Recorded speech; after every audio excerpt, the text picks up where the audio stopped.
Welcome back to Can We Have a Conversation? I'm your host, Stuart Perelliot. And again, we have our guest, Wayne Boatwright. Welcome back to the show, Thanks, Wayne. Stuart. You know, we were talking about Neil deGrasse Tyson and the experience that he has written back to you. You wrote a letter to him, he wrote a letter back to you. And then you talked about that experience that he asked your daughter to come to the show and to be able to answer some questions. And I want to talk to you real briefly about that experience, and then we'll show the video. So, you know, I know that you committed a crime. You hit someone, you killed them. You lost some credibility with some of the friends that you were associated with before. These were friends that you probably thought was going to be lifetime friends. You made a mistake, and that's the bottom line. You made a bad decision. It didn't make you a bad person. You made a bad decision, and you felt like this experience with Neil deGrasse Tyson kind of brought back your credibility, because a man of this stature, being on the level that he is as far as successful, acknowledged you. And not only acknowledged you, acknowledged the letter and responded back to the letter. How was that experience as far as with your daughter, and as far as the credibility with your daughter before this situation even occurred? Well, you know, she was so young when I went to prison. She was 6. So she didn't really understand what that meant. She knew I was injured, so she worried about her dad. She loved her father. But as she matured, got into the 12 and 13-year-old later grades in school, suddenly I became that monster that everybody worries about on TV, a violent criminal. She didn't know what to make of me. And she was very concerned about that. She had to keep her distance from dangerous things. And I had left the realm of just being dad, that she'd run up and jump into my arms, to this dangerous thing, a member of the convicted felon class, as she saw it. So yeah, I think with Neil writing back to me and letting me participate with him in a correspondence, and then including my daughter, was essential for her to see that one of the keys to returning citizens' success is that they be accepted by their community. Now, he's not part of my community, but he is an example of what can be done that makes a dramatic difference in a child's life. Absolutely. Well, you know, I want to read in his book, it's like a short bio of him. And for those that had not seen the first show, I just want to kind of let them know who Neil deGrasse Tyson is. And so it says, Neil deGrasse Tyson is an astrophysics with the American Museum of Natural History. He hosts TV show Star Talk. He loves to talk about that stuff. And my daughter is fascinated with space. After all, she wants to be the first veterinarian astronaut. Right. So we're going to show this little short video of Neil deGrasse Tyson with your daughter. Being a man of his word. Being a man of his word, saying that he's going to do this. And not only did he do it, he put it in the book as well. He did. Could we show that video? One who wants to be a veterinarian. Cassette, come on, Cassette.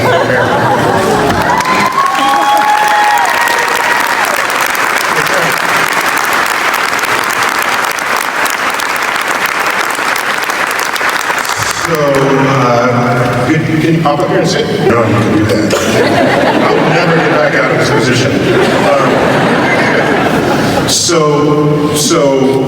What kind of animal? There are small animal vets and big animal vets. Have you decided? I think small animals for like emotional support. Oh, okay.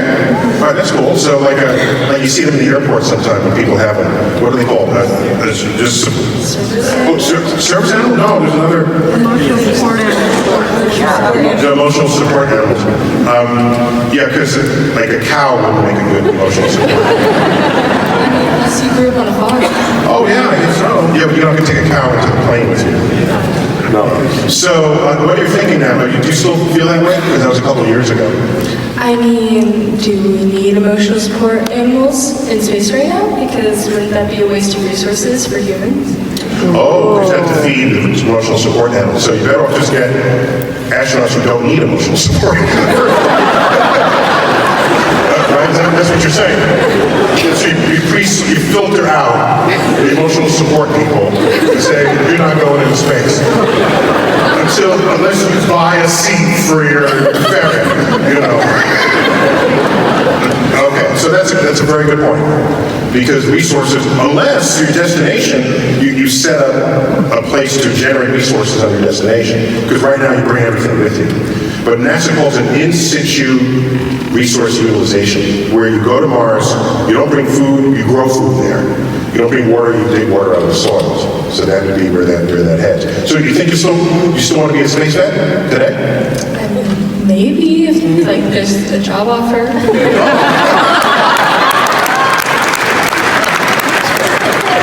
Okay, very cool. I'm just wondering, because I'm kind of a dog person rather than a cat person. Cats, they don't do they really save you if stuff goes wrong? Dogs do. I mean, I have a cat named Milky Way. Oh! Milky Way!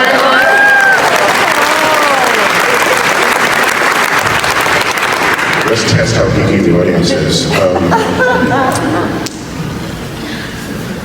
But is there a galaxy on the belt? That's a very geeky reference to Men in Black. You have to see the movie. So tell me about Milky Way. She's really nice. Like, she loves people, which is something you don't always find in cats. And like... She admits it! That sentence is, you would never have to say that sentence with dogs. I mean, my science teacher, she showed us a graph one day, and it was like, this is how much cats love you, and this is how much dogs love you, and there's a clear difference. So your cat, though, would be up within the dog zone? Yeah, so, like, any bad day, she knows, and she'll come up to you, and, like, she'll be like, meow, and then, like, purr the whole day. Okay, so time to clone some cats right now. So it'll be fun to see you in space in the future. I'm a little too old. You're young enough to be ready for this. Probably the first person to land on Mars has already been born, to walk on Mars. It could be you and your cat, Milky Way. That's a news story right there. Milky Way on Mars. Those are two candy bars, aren't they? Milky Way on Mars. Just saying. Well, good luck, like I say in some of my letters. Sometimes you need that too. And thanks for your courage sitting up here in front of everyone. And we wish good luck at school, work hard, and we'll see you on the other side. You'll get an advanced degree, and people will be a path to your door because you'll have the expertise that they need. Okay.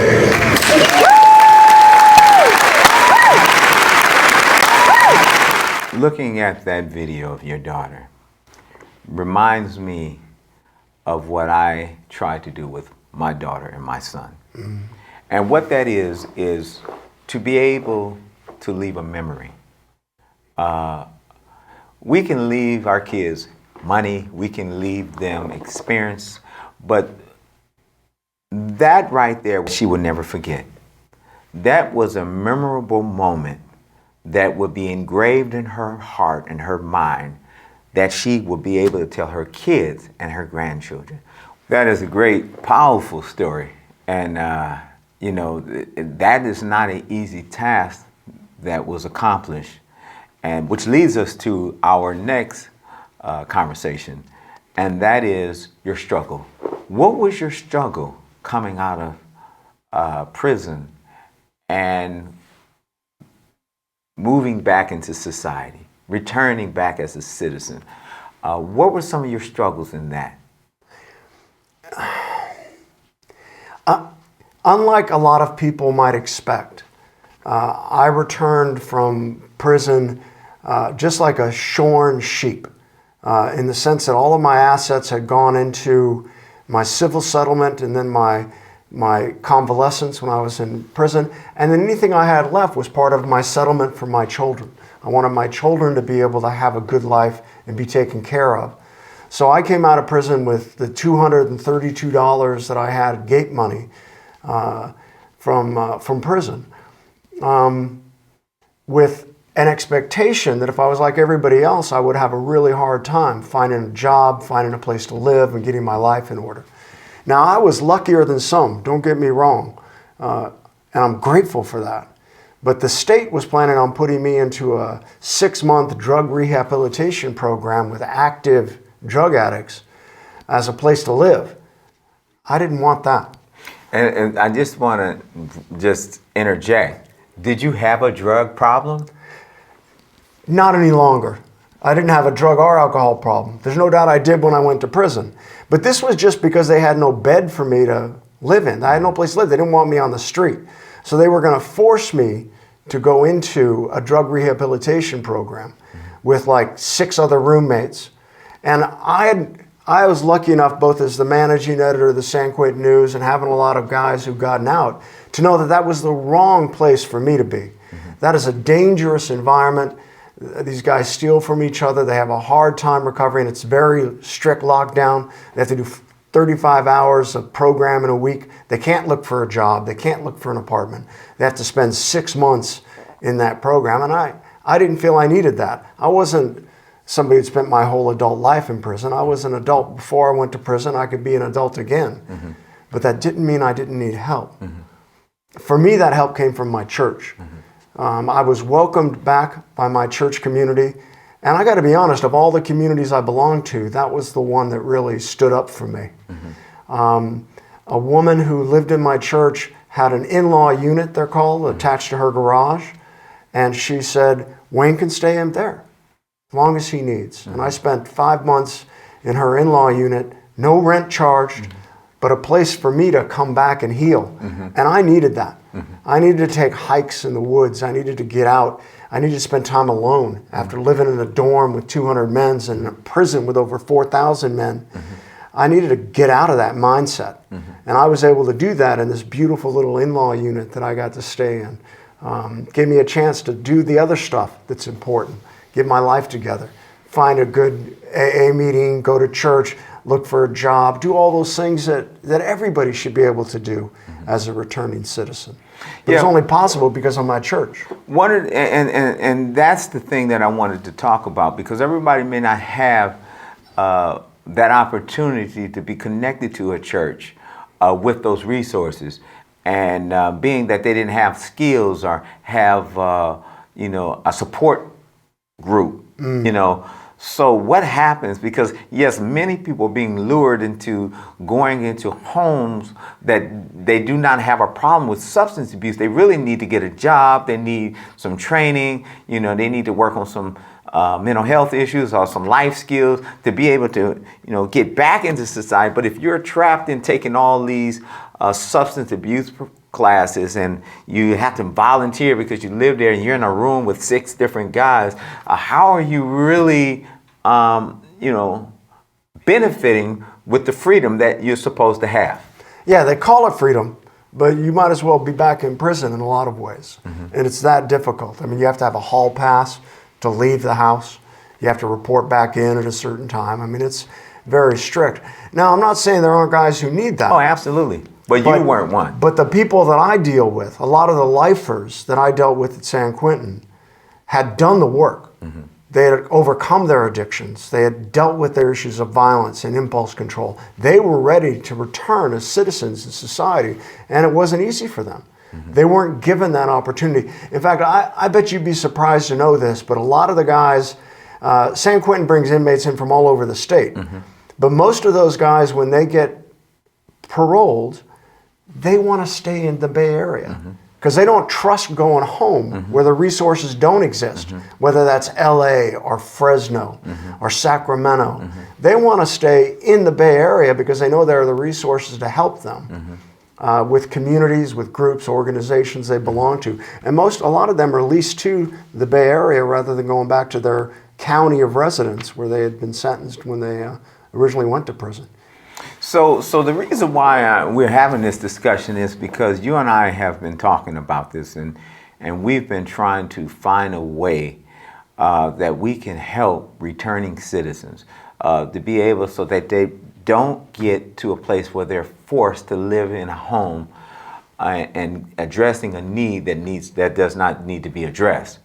And so you and I were talking about how do we get to that place where, because it's difficult, it's the Bay Area, it's very expensive. So how do we find housing that these men that are returning citizens can live in a place where they can have an individual cubicle where their bed and maybe a bookshelf and some resources where they can have jobs? I mean, can we talk about that? That's the goal, but I got to tell you, I don't know how we do it, given the current structure. For me, after this kind, gracious woman allowed me to stay in her basement in-law unit attached to the garage, I have been working. I work every job I can find. I got 5 cat sitting gigs scheduled in the next month. I work at a restaurant. I do online editing for different companies. So I'm trying to earn some money, but it's not easy, and it's not a lot. But it's enough that I'd saved up my money because she let me live there for free for those 5 months, that I could actually go sublet an apartment in the city by myself. Because I wanted to be, well, an adult, have my own apartment. But let me tell you, that was a miracle to get that apartment. Not luck, a true miracle. I was looking everywhere. I was getting turned down by everybody. Most places will actually turn you down if you're a convicted felon. They won't even interview you for the apartment. So I was trying, and I was getting turned down again and again and again. So as part of a sublet process, I went and looked at this little apartment to sublet it for 6 months. And my luck was that the woman who was currently in that apartment was a member of my AAA group. And she said, "Wayne, I know you. You're a trustworthy person. I'll make sure you get this apartment." And so I was able to sublet an apartment, but I still can't get a lease on an apartment. I had to sublease it. And guys should be able to get their own place. They should be able to be an adult and have their own house, or at least have their own bedroom, not have to sleep with 6 other people, especially if they've served their time. That's the thing that I think people don't get. They act like it's a lifelong penalty. It's like society demands something of you, and you have to serve sentence. But if you serve that sentence, you're a returning citizen. You should have the rights of any other citizen to have a place to live, to look for a job, and not be bound by that crime for the rest of your life. It's not denying that it happened, but that's why you went to prison. Now you're out. You should be a returning citizen and have that chance to really live that full life. I mean, isn't that what we all want? That's what I want for me. That's what I want for all of these guys coming back. And it's interesting because if you look at other countries, that is what they do. Yeah. You know, if they pay their time and back to society as far as their crime or whatever, and they pay the debt and they did the time, then it doesn't follow them for the rest of their lives. You know, they start over. You know, it's like it's a new life.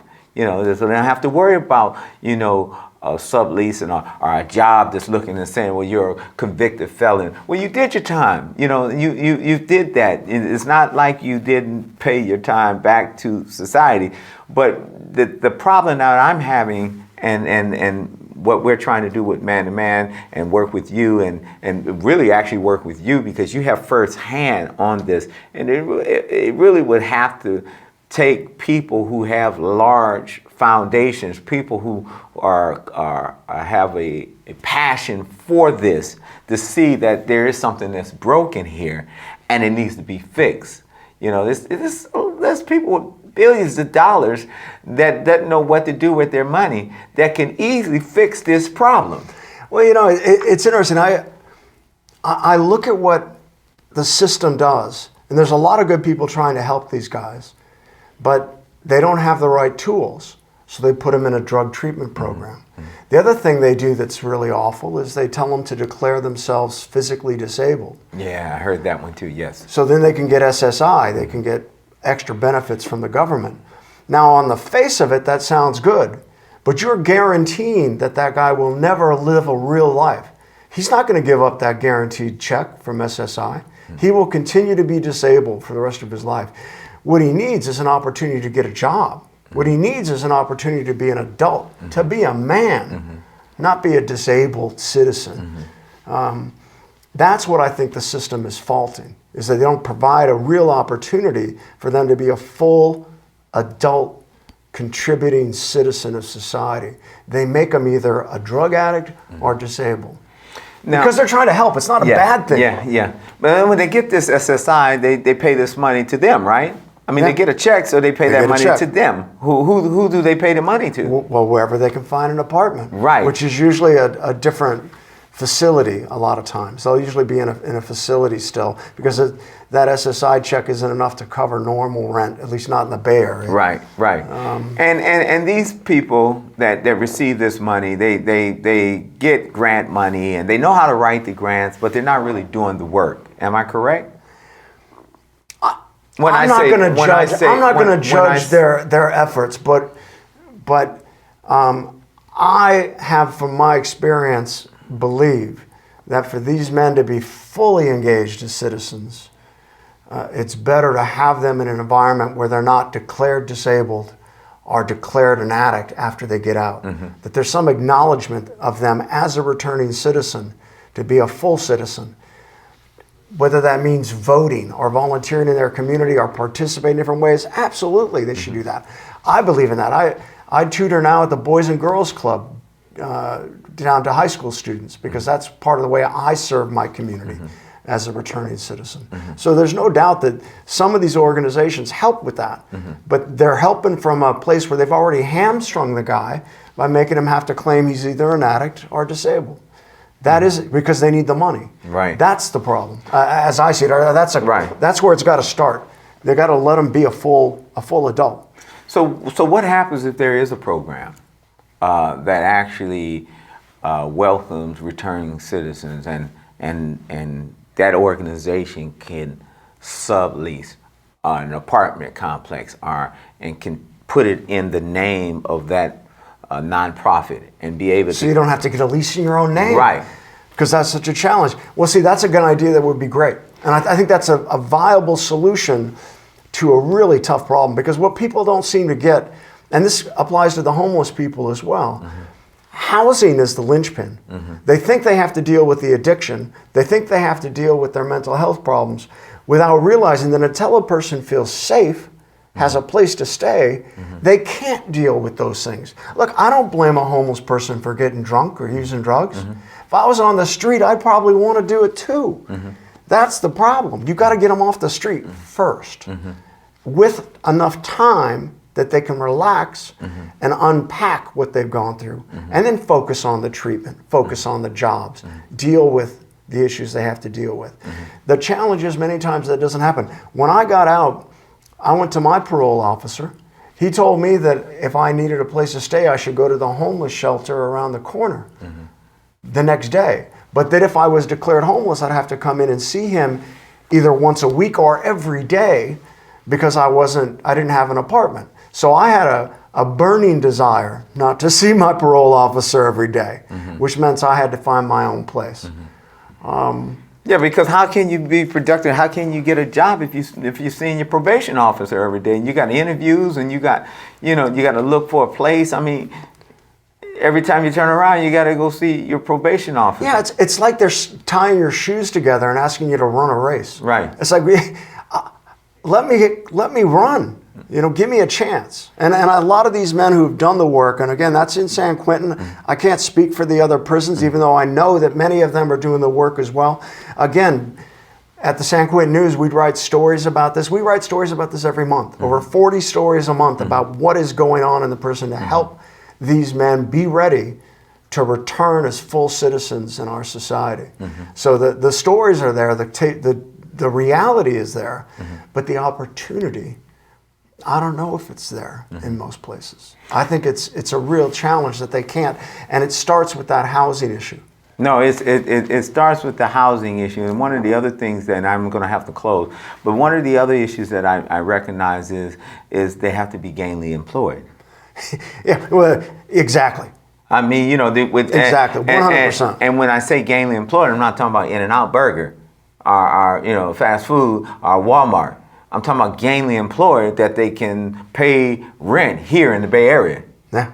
So that means, you know, becoming a carpenter or electrician or cement masonry or you know, something that they're going to make some substantial amount of money.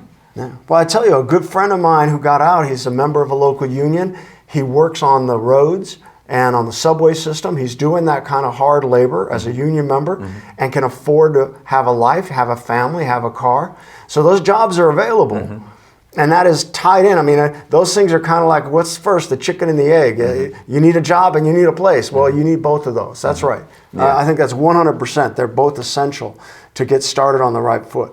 Well, Wayne, I told you at the beginning that this show was going to go fast and we're going to be done. And unfortunately, we're going to have to end this show, but we're going to have you back.